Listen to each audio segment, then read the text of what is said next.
सकारात्मक सोच को आओ सारे भारत में फैलाए, सकारात्मक ऊर्जा का आओ सब में संचार कराए। ऐसा ना हो कि हम अपनी जिम्मेदारी भूल न जाए, क्यों इंतजार करें हम किसी का, आओ एक मशाल जलाए। वंदे मातरम। आरजीएस, टीजेएपीएस, केबीएस के द्वारा आज़ादी की अमृत गाथा का श्रृंखलाबद्ध 75 कार्यक्रमों का हिस्सा बनकर मुझे खुशी हो रही है। मैं डॉक्टर पुष्कर बाला, प्रभारी आरजीएस सकारात्मक भारत सूचना केंद्र जमशेदपुर झारखंड से हूँ। मैं आरजीएस फैमिली द्वारा टेक्निकल टीम की आभारी हूँ।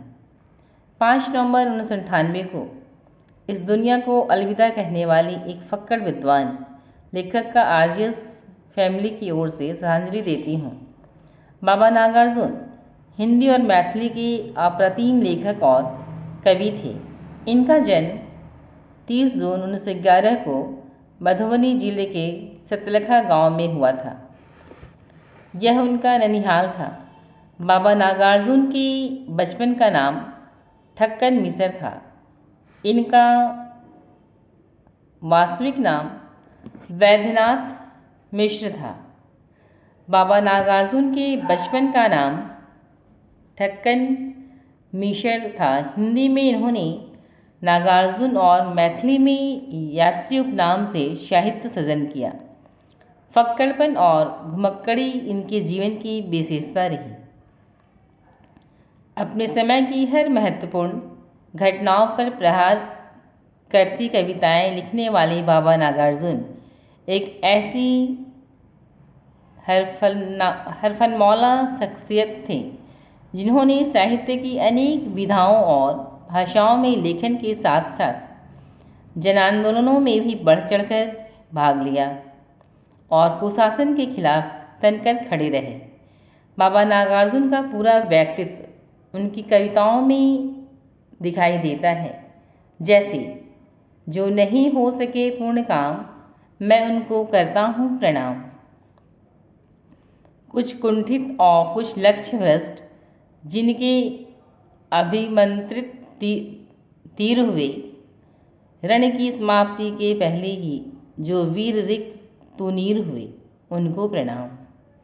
जो छोटी सी नया लेकर उतरे करने को उदती पार, मन की मन में ही रही स्वयं, हो गए उसी में निराकार, उनको प्रणाम। उनकी मुख्य रचनाएं हैं रतिनाथ की चाची, बलचन माँ, नई पौध, बाबा बटेश्वर नाथ, दुखमोचन, वरुण के बेटे। परंपरागत प्राचीन पद्धति से संस्कृत की शिक्षा प्राप्त करने वाली बाबा नागार्जुन हिंदी, मैथिली, संस्कृत तथा बंगला में कविताएं लिखते थे। मैथिली भाषा में लिखे गए आपके काव्य संग्रह पत्रहीन नगरगांच के लिए आपको साहित्य अकादमी पुरस्कार से सम्मानित किया गया।